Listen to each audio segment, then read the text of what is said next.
Emmanuel Ménard, bonjour. Bonjour.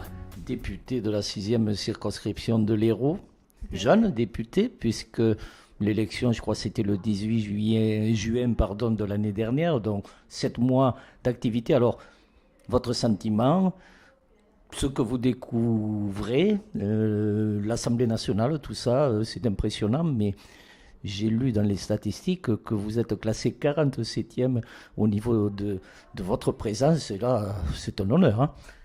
47e, oui, pour les interventions, le nombre d'interventions, c'est vrai que je suis assez fière de ce classement parce qu'étant non inscrite, je ne bénéficie pas du travail d'un groupe derrière moi, et donc c'est vraiment du travail de mon équipe et de moi-même, et j'en suis assez fière. Première députée de l'Hérault au classement. Voilà. De référence quand on sait actuellement tout ce qui se dit sur l'Assemblée nationale. C'est pour ça que j'insiste, parce que c'est vrai qu'il y a beaucoup d'idées reçues comme ça qui circulent en disant que les députés finalement fichent pas grand-chose. Alors c'est vrai, quand on voit dans l'hémicycle que parfois les bancs sont très très très clairsemés, ça accrédite un petit peu cette idée que les députés sont pas souvent voilà. Mais alors c'est la difficulté en fait de notre mandat, c'est de savoir faire le juste milieu en fait entre le travail nécessaire à l'Assemblée, puisqu'on est élu pour ça, pour voter des lois ou protester quand on n'est pas d'accord avec certains textes, mais aussi un travail dans la circonscription, ce que je fais ce matin. Et donc, par définition, et surtout quand on habite comme moi loin de Paris, quand on est à Béziers ou dans le Biterrois, à l'Espignan ce matin, on ne peut pas être à Paris en même temps. Beaucoup d'enthousiasme, on l'entend. Des difficultés, vous en rencontrez, je suppose, c'est lié bien entendu à la charge, mais vous êtes plein de convictions et puis vous accueillez les gens pour connaître les opinions, pour connaître leurs désirs et puis faire leur rapport à l'Assemblée nationale. Tout à fait. J'essaie d'être à l'écoute en fait des habitants du Biterrois et de pouvoir relayer le plus possible leurs préoccupations, des préoccupations qui sont, j'allais dire, une question de bon sens, et donc là c'est très facile. Puis après il y a des questions qui sont beaucoup plus techniques et sur lesquelles ça demande un vrai travail de ma part, parce que je sais pas moi, pour tout ce qui est, par exemple, je repense quand on a étudié le projet de loi de finances au mois de novembre dernier, il y a des questions très diverses, comme les questions liées à la profession des dentistes. Moi, je ne suis pas dentiste, donc ça demande vraiment d'aller interroger les gens, d'aller travailler sur les dossiers, parce qu'on n'a pas la science infuse, et donc il faut s'y intéresser, il faut travailler. Ou des questions concernant, par exemple, la loi Pinel, qui est très importante là pour le Biterrois, pour Béziers en particulier, sur la construction des logements. Moi, ce ne sont pas des sujets que je possède comme ça, que je domine naturellement, et donc ça demande beaucoup de travail. C'est la principale difficulté, mais sincèrement je me plains pas. Je trouve ça assez inconvenant d'ailleurs quand j'entends d'autres députés se plaindre des conditions ou des conditions matérielles. Je pense qu'on n'est pas à plaindre, et quand on a choisi d'être élu pour ce mandat-là, on savait à quoi s'attendre, donc voilà. On est là pour travailler et pour représenter les citoyens français. Alors, les citoyens français, Biterrois aussi, avec des axes, j'allais dire, importants. J'ai écouté une de vos interventions à l'Assemblée à propos de la LGV, un dossier. Vous l'avez défendu, vous le soutenez, bien entendu. Et bon, je crois que là, il y a un consensus régional. Il y a un consensus régional, effectivement, toute tendance politique confondue. Je pense que tout le monde est d'accord pour dire que c'est une nécessité pour la vitalité économique du territoire. C'est vraiment extrêmement important, et malheureusement, j'ai pas forcément l'impression que la ministre, ou au plus haut sommet, puisque je pense que la décision finalement sera prise par M. Macron, je n'ai pas l'impression qu'il soit très attentif justement aux préoccupations et aux besoins de notre territoire. C'est vraiment dommage, parce que là on a l'impression d'une... Alors on parle toujours d'une justice à deux vitesses, ou d'une sécurité à deux vitesses. Là, c'est vraiment le développement économique à deux vitesses. On en donne beaucoup pour les grosses métropoles et pas beaucoup pour le reste de la France, qui quand même, je le rappelle, plus de 50% des Français vivent dans des villes ou des villages de moins de 10 000 habitants. Il faut absolument prendre en compte ces citoyens-là. Ils ne sont pas des citoyens de seconde zone, et nous, ici dans le Biterrois, nous ne sommes pas des citoyens de seconde zone. Oui, la ruralité, je crois que c'est un des axes aussi prioritaires, bien entendu. Il faut se battre pour maintenir ces petits villages. C'est votre discours.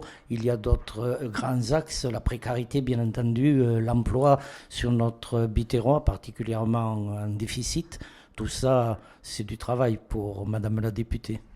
C'est du travail, mais bon, je pense que quand on est convaincu et quand on a envie de servir son territoire, c'est un travail qu'on fait toujours dans la bonne humeur et dans l'enthousiasme.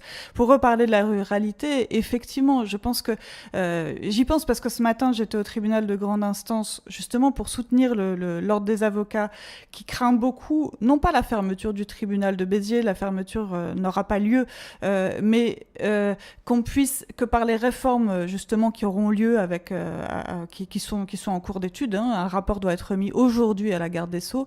Ce qu'on peut craindre, ce n'est pas la disparition du tribunal, mais qu'on aspire son contenu. C'est-à-dire, en fait, le tribunal ne sera plus qu'un tribunal de façade et les décisions seront prises ailleurs. Il faut absolument éviter ça. Ça rejoint la préoccupation de la ruralité parce que on a vraiment l'impression depuis quelques mois et depuis que M. Macron est arrivé au pouvoir, il fait de bonnes choses. Mais il y a d'autres choses qui sont beaucoup moins bien, et ça en fait partie.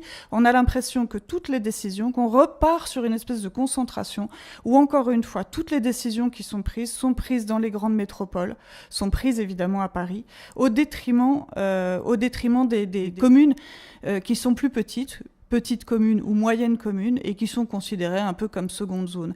Et donc, on détache et on éloigne de plus en plus le citoyen du pôle de décision. Et c'est exactement le contraire de ce que veulent les Français, je crois. Et si les Français ont exprimé tant à la présidentielle qu'aux législatives une espèce de ras-le-bol pour le système politique qu'on a connu depuis des années, je pense que c'est aussi parce qu'ils veulent revenir au centre des décisions. Ils n'ont pas du tout envie qu'on les éloigne justement de leurs élus. Or, tout est fait en ce moment pour accentuer de plus en plus cet éloignement. C'est dommage, vraiment c'est dommage. Alors l'occasion pour moi de souligner, il m'arrive aussi d'aller dans les petits villages, ce travail considérable que font les maires de ces petites communes.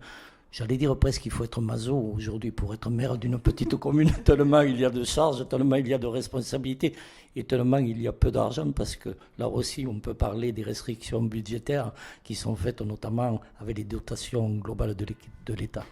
Absolument, et c'est vrai que vous avez raison, il faut souligner ce travail formidable que font tous les... Quelle que soit l'étiquette politique, ça n'a rien à voir, parce que quand vous êtes maire d'un petit village, vous êtes corvéable à merci 24 heures sur 24 pour, somme toute, effectivement, beaucoup de responsabilités et parfois peu de remerciements. Parfois, pas toujours, parce que je pense que les habitants des petites communes et des petits villages savent très bien le rôle important de leur maire. D'ailleurs, c'est pas pour rien que le maire reste aujourd'hui en France le personnage politique le plus populaire. Quand vous voyez ce désintérêt des Français pour la politique, ça ne concerne absolument pas les maires. Parce que c'est vrai que le maire, c'est quelqu'un qui reste accessible, qui reste consultable tous les jours, qui règle les petits problèmes qui sont pas des petits problèmes au sens de l'importance, parce que ce sont des problèmes du quotidien et qui affectent la vie quotidienne des Français. Et donc, c'est très important de les soutenir, c'est très important d'être à leur côté. Alors Emmanuel Ménard, on vous voit souvent sur les gradins du stade de la Méditerranée, sur ceux aussi un peu moins confortables du stade de Sauclère. On vous voit au gymnase du Four à Chaux soutenir les Béziers Angels qui font un parcours remarquable cette année. Alors l'occasion pour moi de vous parler de cette condition féminine, puisqu'elle est aussi à l'ordre du jour. Vous la défendez ? Je la défends, mais je veux dire, je veux pas avoir une posture idéologique sur cette défense de la condition féminine. Pour moi, il y a des combats qui sont importants.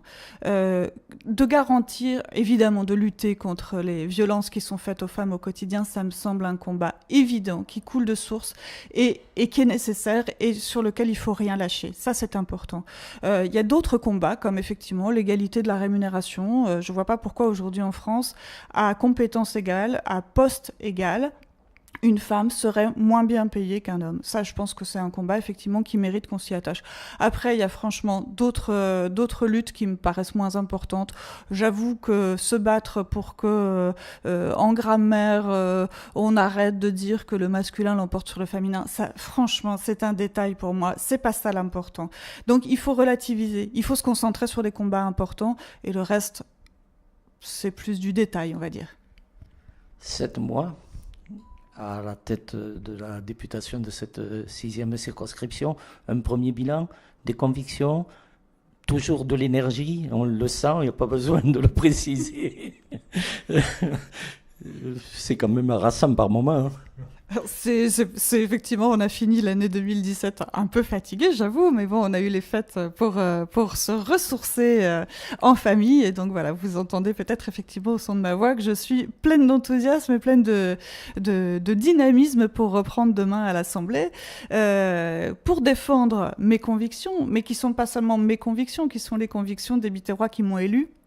Donc voilà, je serai évidemment là pour défendre le territoire du Biterrois et tous les Biterrois dans leur ensemble, pour tout ce qui est, vous parliez des conditions du développement de notre territoire, que ce soit l'emploi, que ce soit le développement économique, que ce soit la ligne à grande vitesse, que ce soit nos sportifs, que ce soit notre tribunal.